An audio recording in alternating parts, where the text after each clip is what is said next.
अस्सलामुअलैकुम सामीन। 7 ज़िलहिज्जा की तारीख़ शुरू हो चुकी है, 25 जून है।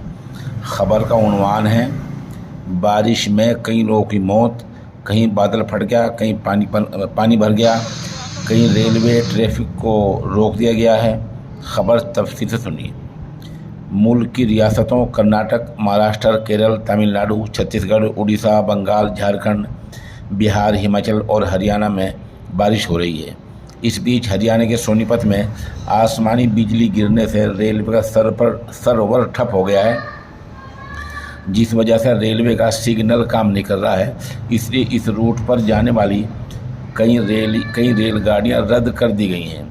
इसके चलते पंचकुला की घग्गर नदी में एक खातून कार समेत बह गई थी, जिसको लोगों ने बमुश्किल निकाला।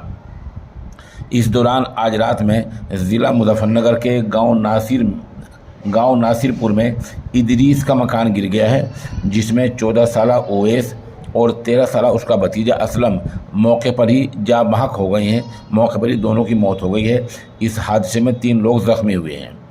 इनमें 40 साला ओवैस इदरीस और उसकी 11 साला बेटी, 16 साला बेटा समीर ज़ख्मी हो गए हैं।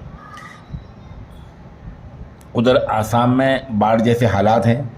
हिमाचल प्रदेश के रामपुर इलाके में बादल फट गया है। यहाँ किसानों की कई बीघे फसल पानी में बह गई है। महकमा मौसमियात ने हिमाचल में बाढ़ का खतरा बताया है। बारिश के चलते केदारनाथ यात्रा पर भी रोक लगा दी गई है। ये चंद नुकसानात अभी हमारे सामने आए हैं। बाकी जैसे जैसे बारिश के नुकसानात की या कोई और मुसद्दक़ा रिपोर्ट आएगी, उससे हम आपको इंशाअल्लाह मुत्तला करते रहेंगे।